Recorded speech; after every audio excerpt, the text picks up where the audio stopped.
오늘은 이제 함께 나눌 말씀은 일용할 양식을 주시옵고, 주기도문의 한 부분을 가지고 오늘 이제 은혜를 나누도록 하겠습니다. 오늘 주제 말씀은 마태복음 6장 11절 말씀입니다. 같이 읽겠습니다. 오늘 우리에게 일용할 양식을 주시옵고. 함께 기도하시겠습니다. 하나님 아버지, 감사합니다. 우리가 어려움을 겪을 때마다 우리가 하루하루 살아가는 그 평상 일상이 얼마나 감사하고 고마운 것인지 깨닫게 됩니다.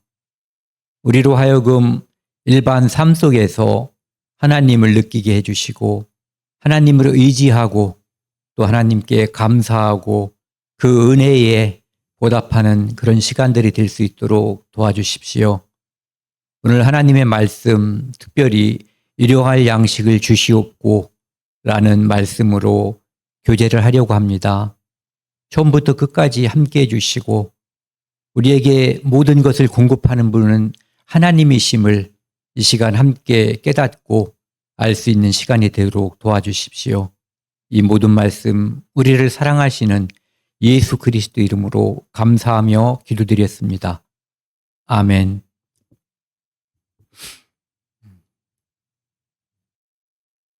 주기도문을 한번 쭉 읽고요.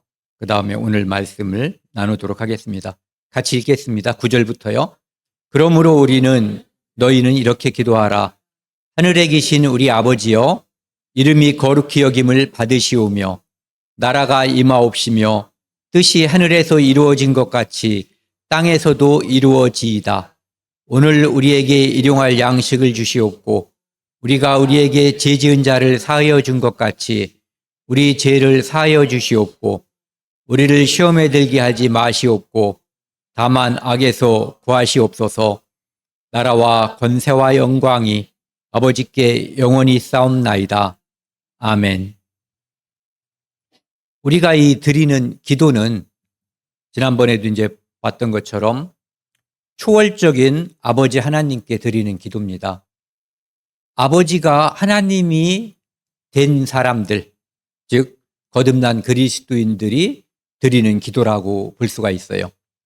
그분은 우리의 경외의 대상이거든요. 창조자이시고 지존자, 초월자, 전능자, 창조자라는 것. 이것은 우리가 성경을 통해서 배우긴 하지만 생각해도 잘 모르는 거예요. 우리가 우리 주변에 있는 것들, 사람이 만든 그 모든 것들은 다 변형의 산물들이에요. 이것이 흙으로 만들었다는 거, 저는 어렸을 때 만약에 제가 흙으로 도자기를 만드는 것을 배우기 전 또는 누군가에 의해서 그런 장소에 가서 그것을 만드는 과정을 보지 못했으면 믿지 못했을 수도 있을 거예요. 우리 눈에 보이는 대부분이 하나님께서 창조한, 하나님께서 말씀으로 있게 하신 그것들을 사람이 지혜로 바꾼 거예요. 의자도 그렇고 컴퓨터, 전등도 이런 것들이 다 사람이 만든 것처럼 보이지만 창조한 건 아니죠. 있는 것을 바꾼 것뿐이에요. 그런데 이분은 없는 곳에서 말씀하시면 생겨나는 창조주가 되는 창조주이신 분이거든요. 그분이 우리를 낳으시고 우리의 매일매일 일상을 인도하시고 책임지시고 먹이시고 재우신다는 거. 그것은 늘 생각을 해봐야지 돼요. 그러면은 자다가도 정말 웃음이 나오는 기가 막힌 일이거든요. 그런데 그것을 모르면 눈에 보이는 어떤 것들로 인해서 상황, 현상 때문에 불평과 불만이 있을 수도 있죠. 그분은 여기 보시면은 가장 친밀하면서도 동시에 가장 거룩한 분. 태희는 오늘도 아마 아빠한테 아빠 아버님 이렇게 부르지 않고 아빠라고 부르고 왔을 거예요. 아빠라고 부르는 그것은 정말 친밀하고 그 틈이 없는 거거든요. 그렇게 우리가 하나님을 창조주이시고 전능자이신 그분을 아빠라고 부를 수 있는 자격을 그분이 주신 거예요. 우리가 노력해서 쟁취한 것이 아니라 바로 그분에게 기도하는 거예요. 오늘 우리에게 일용할 양식을 주세요라고. 그리고 그분은 반복되지만 사랑으로 돌보고 보호하시고 인도하시는 분이거든요. 그런데 그분은 모든 생명의 모든 존재의 기원이세요. 창조주신 거죠. 특별히 구원받은 성도들의 아버지이신 거예요. 바이러스도 세균도 개구리도 호랑이도 나무도 풀도 하늘도 별도 달도 다 이분이 만드셨는데 특별히 사람, 그중에서도 구원받은 성도들은 바로 그분을 아버지라고, 그분과 가장 친밀하고 아빠라고 부를 수 있는 자격이 주어졌기 때문에 그분께 필요한 것을, 그분을 우리는 찬양하고 높일 수 있는 유일한 존재이면서 또한 그분에게 우리가 필요한 것들을 달라고 요청할 수 있는, 그리고 그분은 그것에 기쁨으로 응답하시는 그런 분이라는 거죠. 오늘 우리에게 일용할 양식을 주시옵고, 우리는 이제 특히 우리라고 하는 것은 구원받은 성도는 가끔 또는 자주 이런 생각을 할 수가 있어요. 그래서 뭐 먹는 게 뭐가 소중해? 이런 생각, 이런 생각을 교만한 생각, 시건방진 생각이라고 하는 거거든요. 가둬놓고 굶겨버리면 바로 반성하게 되는 거예요. 먹는 것이, 또 먹고 사는 것이 얼마나 소중하고 얼마나 대단한 것인가는 굶어보면 바로 깨닫는 거예요. 우리는 육체를 가진 인간이라고 하는 것, 우리는 공급하시는 분이 공급해 주지 않으면 존재할 수 없는 부족한, 그분과 내가 끈으로 연결되어 있어서 그분이 주지 않으면, 공급하지 않으면 살 수 없는 존재라고 하는 것을 인식해야지 되는 거예요. 광야에 있던 이스라엘이 그것을 인식했겠죠. 농사 지을 수 없잖아요. 그들이 농사 지을 힘이 있고 의지가 있다고 해도 농사를 지을 수가 없는 거예요. 그곳에서는 오직 하나님만 의지할 수밖에 없어요. 그러면 지금은 하나님을 의지하지 않고 내가 노력해서 일하고 농사 짓고 물고기 잡고 직장에 다니면 돈이 생기고, 그러니까 내 힘과 내 의지, 내 능력으로 먹고 살 수 있는 기회가 주어진 게 아닌가라고 착각할 수도 있죠. 실제로 그렇게 말하는 사람들도 많이 있어요. 하지만 어제 또 오늘 우리 입으로 들어간 것들을 생각해 보세요. 다 하나님께서 주신 거예요. 내가 노력을 했든 안 했든 그거에 관계없이 하나님이 주지 않으면 내가 마시는 물, 내 입으로 들어간 음식들, 그 근본을 생각하면 하나님께서 주신 거예요. 제가 가끔 말씀드리지만 코를 한번 막아보시면 1분 참으면 많이 참는 거예요. 보통 사람들은. 그 공기가 나를 살 수 있게 해주시고 있다는 거. 그 공기를 하나님께서 만드시고 우리에게 필요한 것을 주고 있다는 것을 금방 깨달을 수 있어요. 한 끼 식량을 굶음으로써 깨닫는 것보다 코를 막아보는 게 빠르죠. 이스라엘 민족도 이집트에서 노예 생활을 하고 있었거든요. 그들은 노예 상태로 사는 것이 너무너무 힘들었어요. 그래서 하나님께 부르짖었죠. 노예라고 하는 것은 우리가 태어나서 살아본 삶 중에서는 상상할 수 없는 거예요. 사극이나 영화 같은 데 보면은 노예, 종 이런 삶이 가끔 보이긴 하죠. 그런데 그 노예의 삶은 언제 식량이 공급될지 안 될지 끊길지 모르는 거예요. 그런 거 들어보셨어요? 저기 속담. 주인이 이렇게 말하는 거예요. 제 배 부르니 하인밥 짓지 말라네.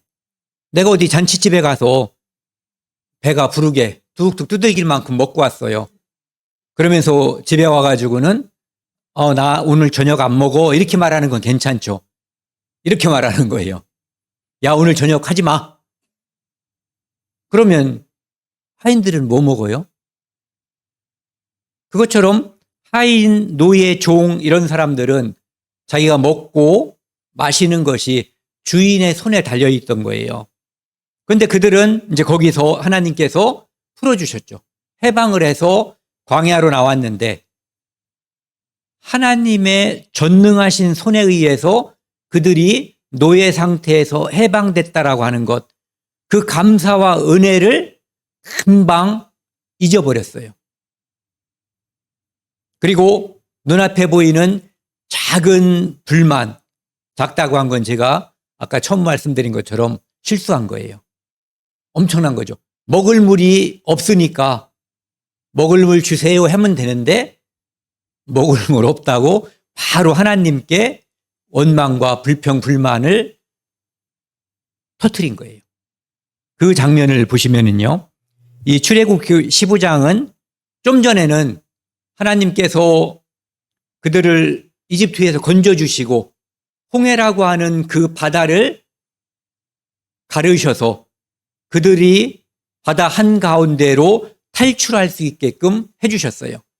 그래서 하나님의 은혜에 감사하고 춤추고 아주 난리를 쳤어요.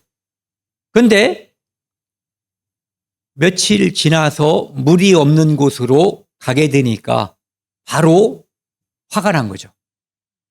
그런데 마침 물이 있었는데 먹어보니까 물이 쓴 거예요. 마실 수 없는 물이에요. 그래서 백성들이 모세를 원망한 거예요. 우리가 무엇을 마시겠느냐. 물이 없었는데 겨우 물이 생겼는데 그 물은 써서 마실 수가 없다. 그러니까 이제 하나님께 모세가 부르짖은 거예요. 하나님, 저희에게 은혜를 베풀어 주세요라고 한 거죠.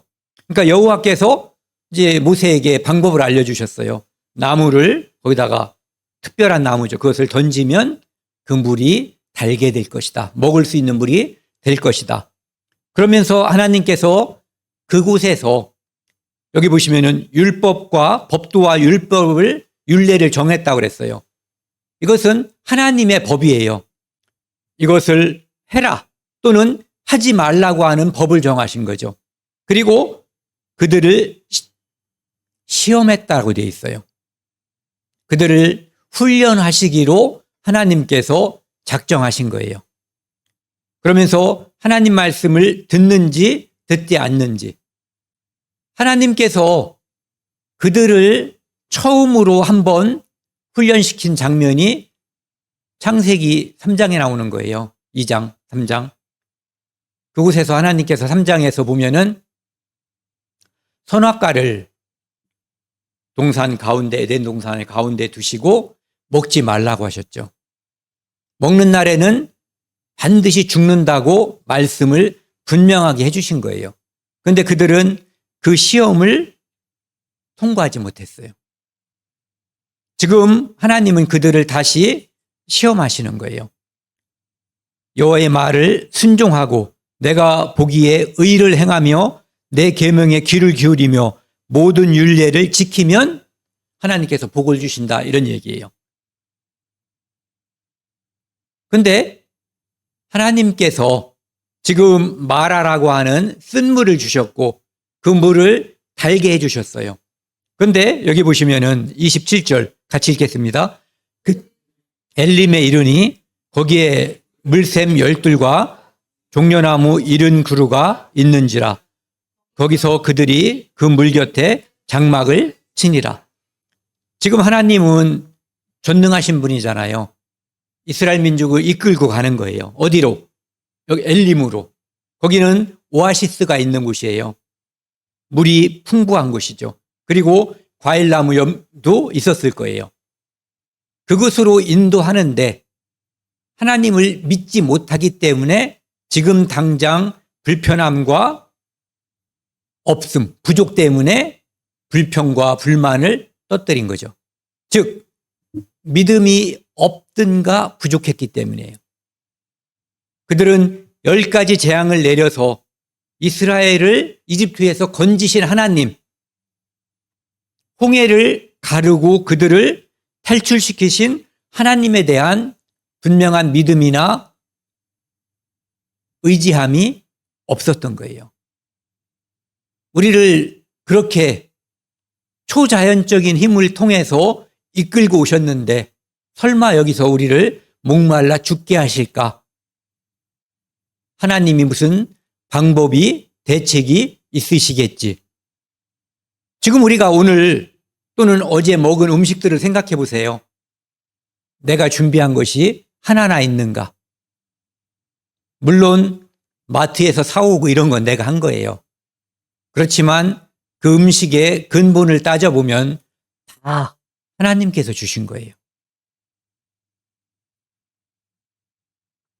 하나님은 미리 여호와 이레라고 그러잖아요. 미리 준비하고 있는데 하나님은 다 아시는데 뭘 아셔요? 우리가 무엇이 필요한 것인가를 알고 계세요.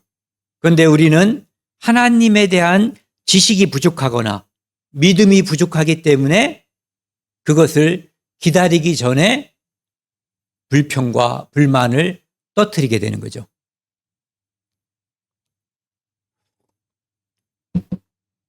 이제 하나님께서 이스라엘 민족을 시험하고 그들을 훈련시킨다고 하는 것이 간단한 거예요. 에덴 동산에서의 시험은 아주 간단했던 거죠. 선악을 알게 하는 나무의 실과는 먹지 말라. 먹는 날에는 반드시 죽으리라. 오직 선악을 알게 하는 나무 이것만 있다고 하면은 이것은 큰 시험이 되죠. 이걸 안 먹으면 죽는데 이걸 먹지 말라고 하면은 이것은 큰 시험이에요. 그런데 수많은 나무가 있었어요. 먹고 살 수 있는. 그래서 선악을 알게 하는 나무의 실과를 먹지 않아도 충분했던 거거든요. 그런데 그들은 그것을 골라서 먹었던 거예요. 하나님은 이제 광야에서 그들에게 시험을 하셔요. 어떻게 시험을 하시냐면은 하나님께서 모세에게 얘기하는 거예요. 내가 너희를 위하여서 하늘에서 양식을 비처럼 내려주시겠다. 일용할 것을 날마다 거둬라. 그러니까 날마다라고 하는 것은 뒤에서 구분을 하시거든요. 6일 동안은 매일 거두고 6일째는 그 다음 날 안식일 날 먹을 수 있는 이틀치를 구하라는 거예요. 그리고 안식일인 제7일에는 거두지 말아라. 그 전날 6일째 거둔 것으로 먹을 수 있다. 그러면서 하나님께서는 말씀해 주시죠. 평상시에 그러니까 1일부터 5일째까지는 하루에 1일치만 구하라는 거예요. 1인분씩만. 2인분 구해놓고 그 다음날 먹으려고 하면은 썩는다. 그런데 그 사람들은 어떤 두려움이 있어요? 애굽에서 노예 생활을 했잖아요. 주인이 오늘 먹을 거 없어 그러면 굶는 거잖아요. 그러니까 식량이 생겼을 때, 풍족했을 때 이렇게 쟁여놓는, 저장하는 습성이 있을 수 있죠. 그것은 어떻게 보면은 자연스러운 일이에요. 왜? 노예로 부리는 그 사람들, 왕이나 관리들을 믿을 수가 없으니까. 그리고 믿을 수 없게 행동했으니까 그들이. 그런데 지금은 누구예요? 창조주, 전능자, 구원자 하나님께서 말씀하시는 거예요. 매일매일 1인분씩 구하고 1인분씩 가져가고 6일에는 이틀분, 그날 6일째 되는 날 그 다음 날 거를 가져가라는 거죠. 일용할 것을 날마다 거둘 것이라. 이같이 그들이 내 율법을 준행하나 아니하나 내가 시험하리라. 여기서 말하는 율법은 하나님께서 시내산에서 십계명을 주시고 많은 율법을 주시기 전에 요거를 딱 말씀하신 거예요. 어떤 거? 매일매일은 1인분 식구하고 제6일에는 이틀치를 가져가라는 거. 이게 율법이에요. 이 말을 그들이 지키는지, 하나님 말씀을, 하나님을 경외하는지, 하나님을 믿는지 믿지 않는지 시험하고 그들이 하나님 말씀을 믿고 의지하면 축복이 있고 그렇지 않으면 하나님께서 그들을 저주한다는 것을 알 수 있게끔 시험하시는 거예요. 훈련하시는 거죠. 5번은 같이 읽겠습니다.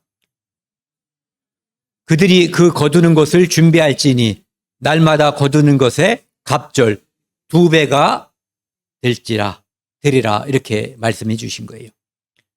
하나님께서 이렇게 요것을 말씀하시기 전에 앞에를 보면은요 어떤 상황에서 그 말씀을 하셨냐면은 엘림이라고 하는 거 아까 말씀드렸죠. 오아시스 있는 곳. 샘이 12개나 있는 풍족하고 부족함이 없고 쉴 수 있는 곳이에요. 하나님이 그들을 그곳으로 인도해 주셨거든요. 그런데 이제 거기를 떠나서 엘림과 시내산 사이에 신광야로 왔을 때 애굽에서 나온 지 2달 반 됐을 때 그들이 다시 하나님을 원망한 거예요. 즉 모세와 아론을 원망한 거죠. 또 뭔가 부족한 게 생긴 거예요. 부족한 게 생기면 이제 하나님께서 또 주시겠구나. 하나님께서 우리 부족한 걸 아시겠지. 우리도 아는데 아기가 있어요. 배가 고파. 엄마는 걔가 배고플 시간을 짐작할까요? 못할까요? 네, 하는 거예요. 엄마가 더 먼저 준비하죠. 애가 필요한 거 이상의 것을 엄마가 공급을 해요. 그래서 엄마가 자기가 추우면 아기를 잔뜩 막 껴입혀. 내가 배고프면 애를 잔뜩 입히는 거예요. 네. 하나님은 그 이상의 사랑과 능력을 갖고 계신 분이거든요.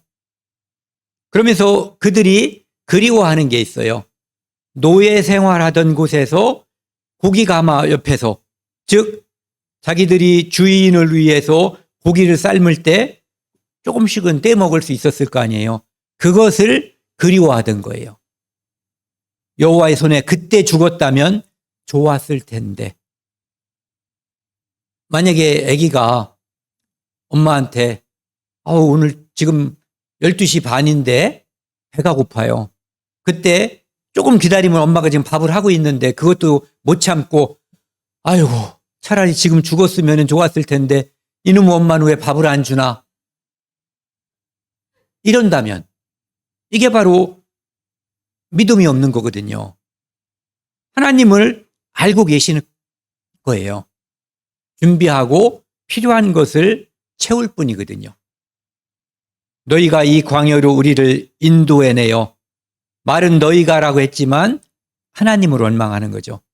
모세와 아론보다 하나님을 이 온 회중이 줄여 죽게 하는도다. 굶어 죽게 하는도다. 라는 이 불평과 불만이 있었을 때 하나님께서 좀 전에 그 말씀을 하신 거예요. 너희를 시험할 것이다. 어떻게? 평일은 1인분, 6일째는 2인분. 그것으로 너희가 내 말을, 우리 같으면 지금 이거 지킬 거예요, 안 지킬 거예요? 쉽죠? 네, 쉬운 거예요. 그런데 지키는 것은 쉽지 않을 수도 있어요. 왜? 그것은 전제가 있거든요. 믿음이라고 하는 전제. 그리고 하나님께서는 이것을 주실 때 어떤 것을 또 말씀을 하시냐면은 이 16절에 보면요. 16장 16절에 1인분 식구 두라고 그랬잖아요. 우리 식구가 만약에 10명이에요. 그런데 다른 사람들은 한 명은 아기를 낳고 또 한 사람은 다리가 아프고 또 한 사람은 눈이 멀고 그래서 이 만나를 거두러 갈 수 없는 사람이 9명이에요. 저는 가서 몇 인분을 구해와야 돼요? 10인분을 구해와야 되는 거예요. 제 6일째는 20인분을 걷어와야 되는 거예요. 그러니까 1인분이라고 하는 것은 우리에게 주어지는 오늘 우리에게거든요. 즉 그것은 나 한 명을 먹여 살리는 그것에 그치는 것이 아니라 우리 가족 또는 우리 공동체 전체를 먹여 살리는 하나님의 사랑에 내가 그 속에 동참하고 공동체로서 있다고 하는 것을 염두에 둔 말씀이거든요. 그러니까 이 말씀을 주실 때에는 아직 교회 공동체가 생겨나기 전이에요. 너희가 이렇게 기도하라고 말씀하실 때는. 그렇죠? 그런데 나중에 교회라고 하는 공동체가 생겨났을 때 그분은 교회라고 하는 공동체에서 마치 이스라엘 민족 공동체 또는 가족 공동체가 자기 자신 스스로만 먹고 사는 것의 문제가 아니라 그 가족 또는 민족이 함께 사는 것을 하나님께서 염두에 두셨던 것처럼 교회라고 하는 공동체도 함께 사는 것, 부족한 공동체 중에 일원이 있으면 그 공동체를 함께 먹여 살리는 그것을 염두에 두신 거예요. 그렇기 때문에 우리에게라는 표현을 하나님께서, 예수님께서 말씀해 주신 거죠. 그래서 각 사람이 그 장막에 있는 자를 위하여 거두라라고 말씀하신 거예요. 그런데 그때 그 사람들이 모세에게 하나님께 순종하지 않고 더러는 혹시라고 했겠죠. 내일 아침에 안 주면 굶는데 우리는 먹어야지. 다른 가족은 다 굶어도 좋아. 또는 다른 사람은 우리 식구들끼리도 다 굶어도 좋아. 나는 내일 아침 먹을 수 있어. 또는 먹어야 돼. 하고 아침까지 남겨둔 거예요. 2인분 또는 5인분, 10인분을 남겨둘 수도 있죠. 그랬더니 벌레가 생기고 냄새가 났다는 거예요.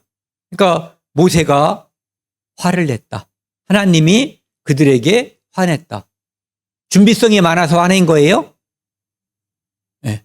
하나님을 믿지 않았기 때문에 하나님께서 모세가 화를 낸 거예요. 그리고 또 이 사람들은 지금 보세요. 내일 아침 거는 그날 구해야지 되는데 미리 준비했기 때문에 믿지 않았기 때문에 지금 하나님께 혼난 거죠. 그런데 이번에는 또 24절은 그들이 모세의 명대로 아침까지 간수하였으나 냄새도 나지 아니하고 벌레도 나지 아니한지라. 6일째는 이런 사람이 있을 수 있어요.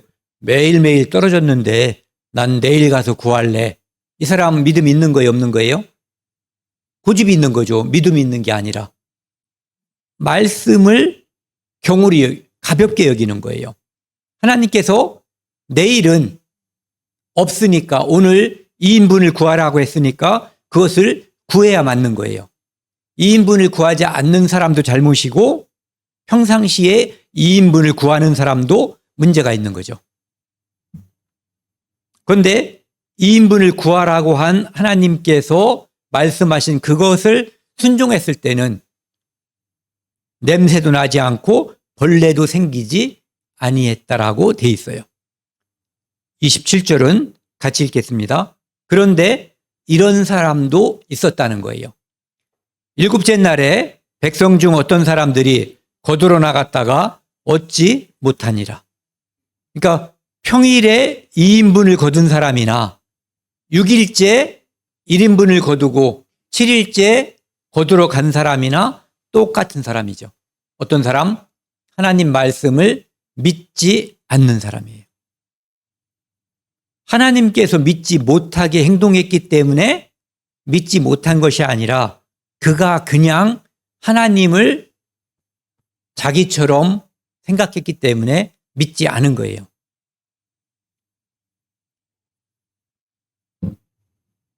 그러면은 하나님께서는 왜 사람들에게 그냥 매일 그냥 아침, 점심, 저녁 뿌려주고 지들 알아서 먹고 똥 싸게 하지 왜 이런 시험, 이런 훈련을 하게 하셨을까? 하나님께서는 매일 공급되는 매일매일 하나님을 믿고 의지하는 거, 신뢰하는 그 훈련을 시키는 거예요. 그게 오늘날 우리가 매일매일 말씀을 순종하고 묵상하고 교제하면서 하나님 말씀을 의지하는 훈련과 똑같은 거예요. 탐욕과 불안 제거, 아까 말씀드린 것처럼 그들은 노예 생활을 했기 때문에 쟁여놓지 않으면, 쌓아놓지 않으면 불안한 거예요. 그리고 언제 굶주리게 될지 불안한 거죠. 그것을 하나님께서는 제거하려고 하는 거예요. 하나님만 믿으면, 하나님 말씀을 순종하면 너희들에게는 아무 문제가 없다는 거. 그분이 공급자고 그분이 인도하시는 분이고 그분이 생명의 근원임을 매일매일 삶에서 느끼고 믿도록 훈련하시는 거죠. 그 다음에 매일 하나님을 바라보는 거예요. 내 생존은, 내가 살 수 있는 것은 내가 식량을 비축한 데 있는 것이 아니라 하나님의 말씀을 믿는 데 있다라고 하는 것을 알려주시는 거죠. 그래서 식량이나 재물을 의지하지 않고 날마다 하나님 말씀을 믿고 따르는 것을 배우게 하는 거예요. 그 다음에 안식일을 지키는 순종의 훈련. 6째 날에는 2배를 거두는 거예요. 7째 날에는 거두지 않고 일하지 않고 노동하지 않고 쉬게 해주시는 거거든요. 그 말씀은 하나님 말씀을 믿고 의지할 수 있는가? 안식일은 그래도 쉽죠. 안식년, 1년 동안 농사를 짓지 않고 하나님이 주시는 것을 기대해야지 되는 거예요. 희년, 안식년, 그 다음에 이어지는 안식년, 이로 심지어는 3년 동안 농사를 짓지 않아도 하나님께서 그들에게 희년까지 연결될 동안에 먹여 살릴 수 있다라고 하는 것을 믿게 해주시는 거예요. 그것은 하나님이 어떤 분이신지 매일매일 삶 속에서 믿고 의지해야만 그것이 가능한 거거든요. 그것은 우리에게 영원한 천국을 안 가봤지만 그분의 말씀에 의해서 우리는 그분의 나라를 우리의 노력이 아니라 그분이 준비하고 그분의 약속에 의해서 우리가 갈 수 있다라고 하는 것을 믿고 하루하루의 삶 속에서 그것을 의지하고 다른 사람에게 전파할 수 있게 되는 거예요. 더 중요한 것은 먹고 사는 생존의 문제가 아니라 하나님 말씀에 순종하는 거예요. 이것이 먹고 사는 생존의 문제를 해결하는 거죠. 그 다음에 그분은 참된 공급자라고 하는 거. 내 노동과 노력의 대가가 아니라 그분이 은혜로서 공급해 주신다고 하는 것을 믿는 거예요. 지금 우리도 마찬가지죠. 우리도 광야에 있는 이스라엘 사람들처럼 내일 때문에 5년 후, 10년 후 또는 아이들의 미래 때문에 두려워하고 걱정할 수 있어요. 그런데 그분이 약속해 주신 것 때문에 우리는 믿고 살 수 있는 거예요. 눈앞에 안 보일 때 믿는 게 진짜 믿음이에요. 이만큼 쌓아놨으니까 부자처럼 그거는 믿을 수 있겠죠. 눈에 보이니까. 그런데 그것도 날아갈 수도 있는 거예요. 그래서 말씀으로 사는 법을 배우게 해주시는 거죠. 그래서 눈앞에 빵보다 하나님 말씀을 더욱 의지하게 해주시는 거예요. 그래서 신명기 8장에서는 그들이 광야에서의 그 삶을 이렇게 이야기하고 있죠. 너를 낮추시며 너를 줄이게 하셨다고 돼 있어요. 배부르고 모든 것이 갖춰져 있을 때 하나님 의지하는 마음이 매우 작아져요. 그것은 여러분들도 다 경험했을 거예요. 위기에 처해 있을 때 비로소 찾고 의지하게 되는 속성을 사람들은 가지고 있어요. 그것은 저도 마찬가지예요. 그리고 만나를 먹이신 것은 사람이 떡으로만 사는 것이 아니요. 만나는 음식물이에요. 내 입과 내 배를 충족시켜주는 거예요. 그런데 그 만나가 떨어지게 된 근본 원인은 뭐냐면은 하나님이 주셨기 때문이에요. 하나님이 약속하셨기 때문이거든요. 그래서 사람이 떡으로만 사는 것이 아니요. 여호와 입에서 나오는 모든 말씀으로 사는 줄을 내가 알게 해주려고 만나를 매일매일 주셨다는 거예요. 한 번에 썩지 않는 만나를 하나님이 부족해요? 그 능력이 없으세요? 충분히 능력이 있으신 분이거든요. 하늘까지 쌓아놓고 배 터질 때까지 먹으라고 하실 수도 있는 능력자예요. 그런데 그분은 그렇게 안 하시죠. 자, 우리 태연이하고 태희에게 엄마가 야, 니네 실컷 먹어라. 10년 먹을 거 또는 5년 먹을 걸 한꺼번에 싸놓고 주냐고요. 그냥 몇 끼 그때그때 주시는 거거든요. 자식들도 엄마를, 아버지를, 아빠를 의지하는 거예요. 사람은 안 먹으면 죽으니까 어렸을 때 엄마, 아버지 말씀을 순종하고 의지하는 방법을 끼니를 통해서 숙달하고 훈련받게 돼 있어요. 그래서 아무것도 모르는 것 같아도 아기가 배고프면 울어요. 나 지금 뭔가 부족하다는 거죠. 오줌 싸도 울고 똥 싸도 울어요. 필요한 것은 엄마가 공급해 준다는 걸 알기 때문에 부르는 거예요. 엄마, 나 지금 필요한 게 있어요. 나 지금 부족해요. 라고 부르는 거죠. 그래서 40년 동안에 광야에 40년 사는 동안 의복이 찢어지지 않고 닳지 않고 발도 부러뜨지 않았다라고 고백하는 거예요. 즉 은혜로 살았다는 거죠. 은혜로 산다는 것은 우리가 생각해 보면은 쉬운 문제예요. 생각 안 하면 내 힘과 내 노력으로 산 거라고 말할 수 있어요. 구원받기 힘든 사람이 내가 잘나고 내가 노력으로 살았다라고 생각하는 사람들이에요. 내게 주어진 삶이 전체가 은혜였다라고 깨닫는 순간 나머지 삶도 은혜가 필요하다는 것.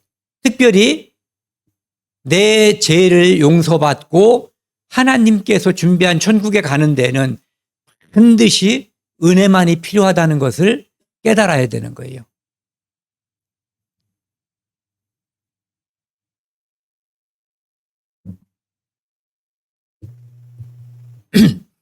광야에 나왔을 때 무엇을 의지할 수 있었겠어요?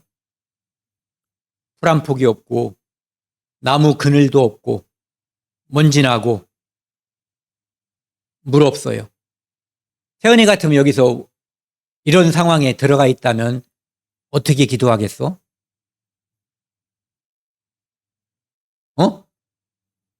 달라고. 화부터 낼까? 물 달라고 기도부터 할까?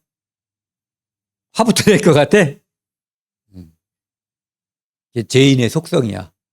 인간이 그런 거라는 거지. 그래서 그렇게 화부터 내는 인간의 모습을 우리의 모습이라고 하나님께서 성경에 이스라엘 민족을 통해서 기록을 해놓은 거거든. 그래야 우리도 이해가 가거든. 그래서 이스라엘 민족이 이런 상황에서 화부터 낸 거예요. 그런데 조금만 참았으면 이런 것을 하나님이 준비했다라고 하는 것을 그들은 알 수가 있었던 거죠. 엘림이라고 하는 곳에 오아시스 샘물이 준비하고 있었던 거예요. 우리도 마찬가지거든요. 인생을 살면서 우리 앞에 닥쳐 있는 것은 분명히 보여요. 눈 뜨면 다 보이잖아요. 내 몸이 아프거나 내 가족이 아프거나 또는 돈이 부족하거나 반드시 뭐가 있어야 되는데 없거나 그때 당연히 힘들죠. 그런데 우리는 하나님께서 무엇을 준비하고 있는지 내가 하나님께 무엇을 기도해야 되는지 그때 알아야 되는 거거든요. 전화로 다른 사람들한테 다 부탁을 하고 아는 사람 총동원해도 아무런 효과가 없으면 하늘 쳐다보고 그때 대부분 시작을 하는 거예요. 그런데 하나님께서는 우리의 필요를 아시는 분이기 때문에 그때그때 필요할 때마다 하나님께 구하라는 거죠. 오늘 우리에게 일용할 양식, 식량, 음식을 달라고 기도하라는 거예요. 왜? 그분이 우리를 만들었는데, 나를 만들었는데 내게 무엇이 필요한지를 그분이 모를 수가 없는 거죠. 제가 가끔 그 얘기를 드리잖아요. 뭐냐면은 아기가 태어나기 전에 엄마 젖이 부풀어요. 왜? 엄마가 그 젖을 준비하는 게 아니에요. 이제 태어날 아이를 위해서 하나님이 엄마를 통해 젖을 준비하는 거예요. 이스라엘 민족을 살리기 위해서 겉으로 볼 때는 모세와 아론이 여기를 오아시스로 엘림으로 인도한 것처럼 보이지만 하나님은 그들이 목마르고 필요한 것이 있다라는 걸 아시고 그곳으로 지금 이끌고 가는 것 뿐이거든요. 하나님은 조금 더 가면 오아시스가 있다는 것을 알지만 샘물이 있다는 걸 알지만 이스라엘 민족은 다만 모를 뿐이죠. 우리 삶도 마찬가지예요. 그분이 준비하신 것, 그분이 우리를 위해서 미리 아브라함을 위해서만 양을 준비한 게 아니에요. 우리 모든 인류를 위해서 세상죄를 지고 가는 하나님의 어린 양 예수 그리스도를 준비하셨어요. 그분을 준비한 마지막 목적은 결국은 일용할 양식이 우리에게 필요한 것처럼 우리 죄를 위한 하나님의 거룩한 어린 양 독생자가 필요하다는 것을 아시고 미리 준비한 거예요. 우리의 기도로 준비한 게 아니에요.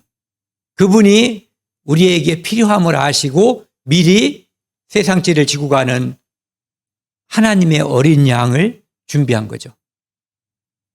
만나의 궁극적인 목적지는 결국은 우리의 참 양식이고 참 음료이신 예수 그리스도를 믿고 그분을 통해서 제사함을 받고 하나님 나라를 상속하기를 바라는 하나님의 큰 그림이 있는 거거든요.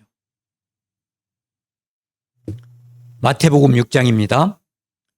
예수님께서 우리가 지금 함께 나누고 있는 주 기도문을 주셨을 때 너희는 이렇게 기도하라고 주셨을 때 그 뒷부분에 보면은 이제 제자들에게 이런 말씀을 하시는 거예요.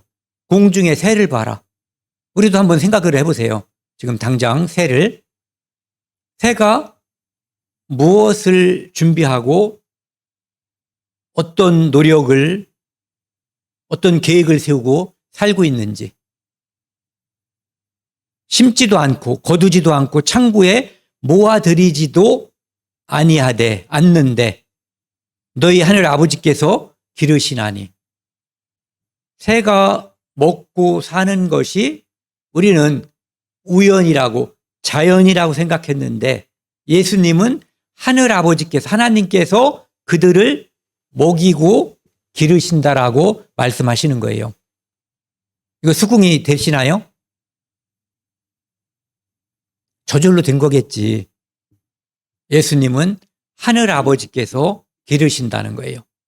너희는 이것들보다 공중에 나는 새보다 사람이 중요하고 일반 사람보다 구원받은 성도가 더 소중한 거예요. 이것들보다 귀하지 아니하냐. 훨씬 귀하다 이런 뜻이죠. 태연이는 엄마 생각을 한번 해봐요.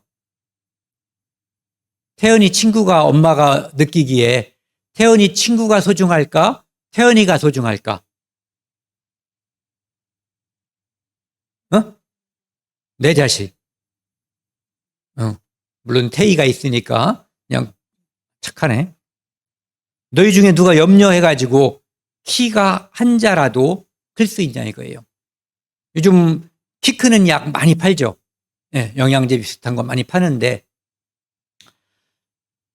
염려한다고 키가 크는 게 아니라 염려하고 잠 안 자면 키가 오히려 안 큰다고 그러더라고요. 너희가 의복을 위하여 염려하느냐? 들의 백합화가 어떻게 자라는가 생각해보라. 백합화, 백합이라는 꽃 말하는 거예요. 그들은 수고도 아니하고 길쌈은 뭐라고 말해야 되죠?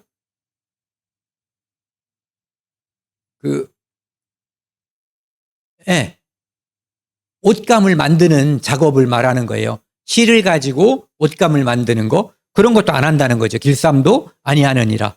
그러나 내가 너희에게 말하노니 솔로몬의 모든 영광으로도 입은 것이 이 꽃 하나만 갖지 못하였느니라. 솔로몬은 하나님이 인정하는 이 지구의 역사상 가장 부귀영화를 누린 왕이에요. 그런데 그가 입고 누린 그것도 이 백합화의 아름다움만은 못하다 이런 얘기예요. 그러니까 하나님 작품과 솔로몬 왕을 위해서 많은 사람들이 직조한다고 그러죠. 온갖 것을 다 한 것보다 백합화가 더 이쁘다는 얘기거든요. 30절 같이 읽겠습니다.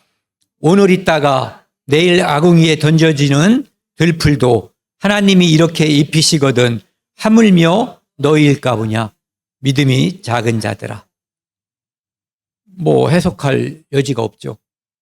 풀도 하늘의 새도 하나님이 그렇게 입히시는데 구원받은 성도를 하나님께서 더 아끼고 더 입히지 않겠느냐.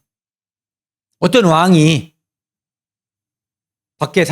왕궁 밖에 사는 백성들도 먹이고 입히시는데 왕자 공주야말로 더 잘 입히고 더 잘 먹이지 않겠느냐.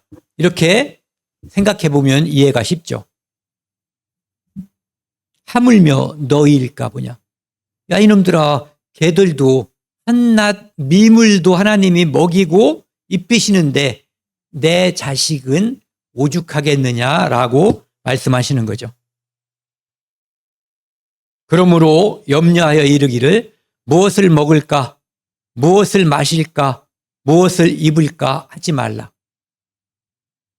사람이 연구하고 노력하고 친구들 만나면 주로 떠드는 게 대부분 이거예요.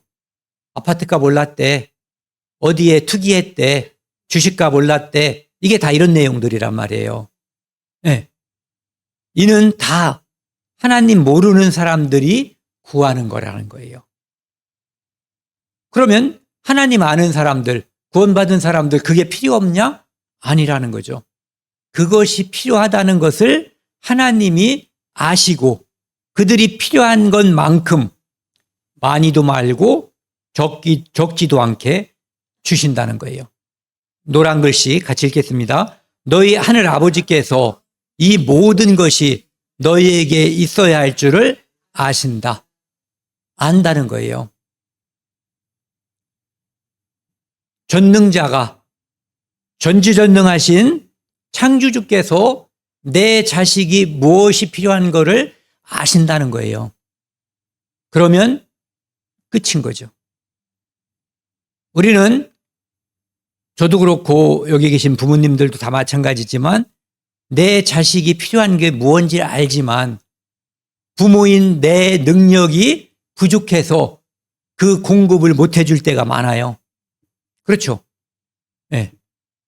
그런데 왕처럼 모든 것을 다 해주실 수 있는 분이라고 해도 자식에게 무작정 공급해 주지는 않아요.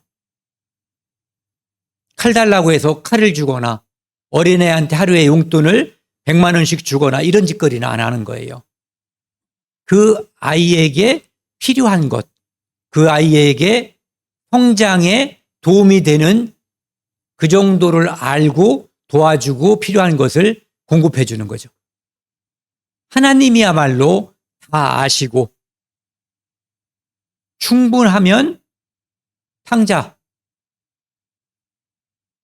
유산을 미리 받아가지고 많으니까 어디 갔어요? 외국에 가서 그냥 노세 젊어서 노세 이거를 한 거예요.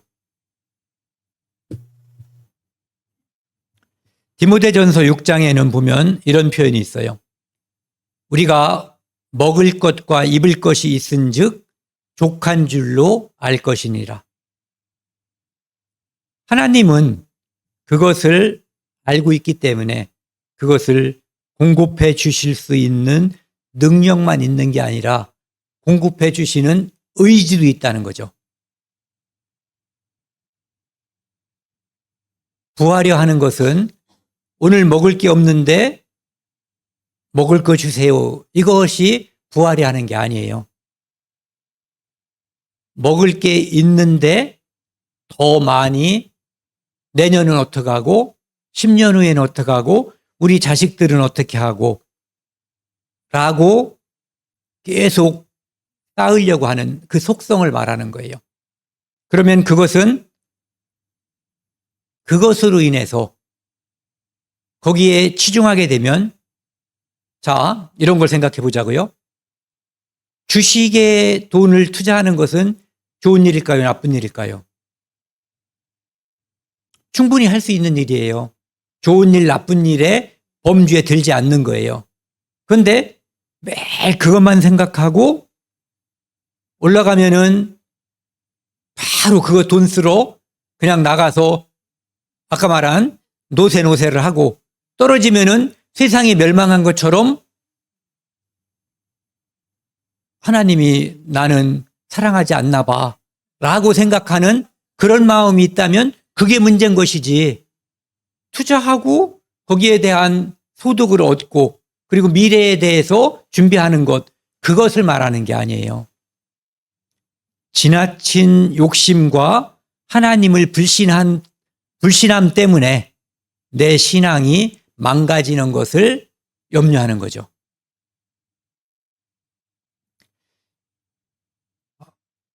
요걸 하면은 시간이 한 가지만 할게요.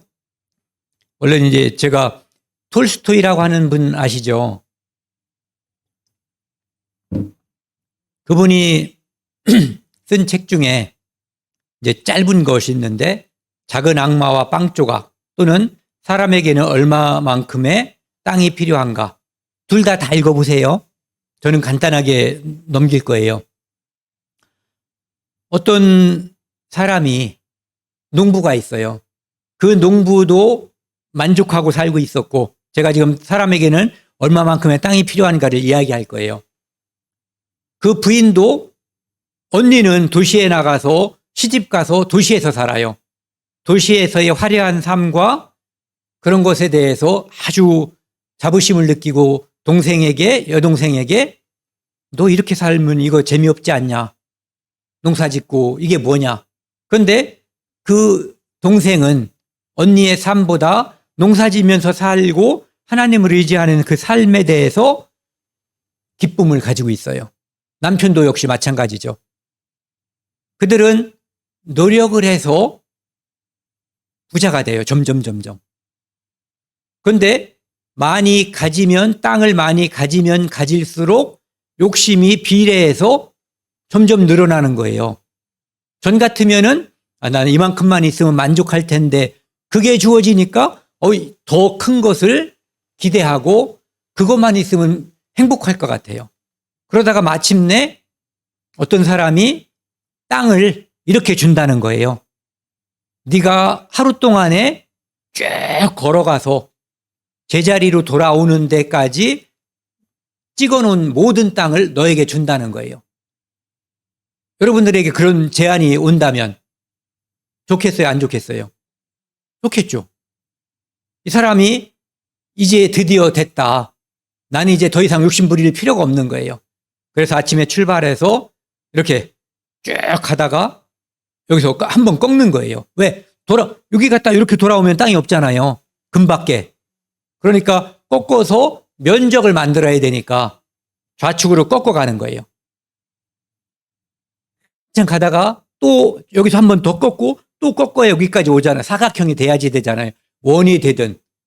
그런데 너무너무 땅을 많이 갖고 싶어서 너무너무 힘들게 움직이고 땀을 흘리고 해서 마지막에 해가 기울 때까지 오긴 왔는데 딱 오자마자 깨꼬닥했어요. 죽었어요. 그래서 그 사람이 필요한 땅은 그 사람이 바움이라고 하는 사람이거든요. 그 사람이 묻힐 만큼의 땅이 그에게 필요했다라고 하는 것을 이야기하고 있어요. 그래서 만족하고 행복했던 그가 욕심이 채워질수록 욕심이 그를 파멸의 죽음에까지 이르렀다는 거거든요. 그래서 하나님은 우리의 욕심을 아시기 때문에 오늘 우리에게 일용할 양식을 구하라고 하는 거예요. 하나님은 아셔요.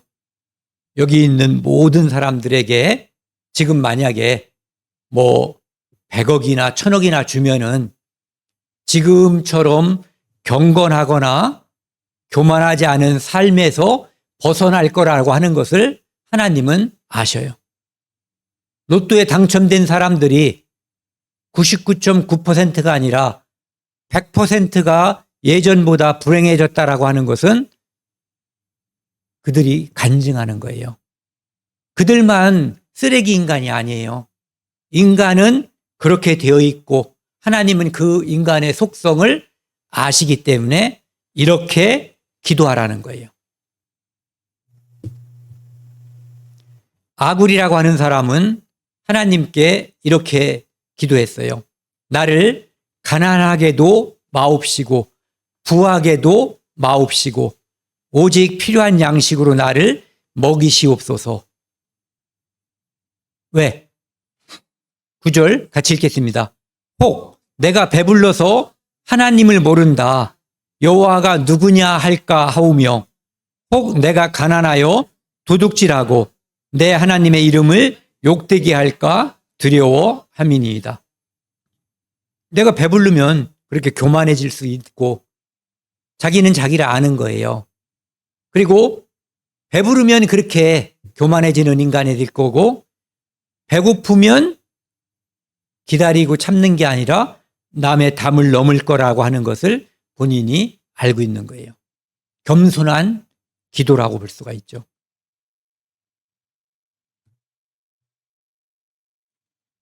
아까도 미리 말씀드렸지만 이 모든 기도 만나로 하나님께서 이스라엘 민족에게 보여주신 것 그리고 그 모든 것들은 결국은 하늘에서 내려오는 산떡이신 예수 그리스도를 우리가 받아야만 그분을 먹어야만 예수 그리스도를 믿어야만 진정한 생명이 주어지는 진정한 생명의 떡이고 진정한 생명의 음료라고 하는 것 그리고 그 영원한 생명 영생을 얻은 사람에게 하나님께서 매일매일 우리에게 필요한 양식을 공급하고 있다는 것을 알게 해주기 위해서 그 모든 것을 가르치신 거예요. 예수님은 내가 생명의 떡이라고 말했어요. 만나 먹은 사람들은 예전에 죽었어요. 이스라엘 민족들. 그렇죠? 그런데 나는 하늘에서 내려온 살아있는 떡이다. 그래서 내 살은 참된 양식이고 내 피는 참된 음료다. 뒤에 십자가가 보이는데요. 예수 그리스도께서 우리를 구원하기 위해서 흘리신 그 피가 우리를 구원하기 위해서 이 땅에서 하나님께서 내리신 참된 양식, 참된 만나라고 하는 거예요.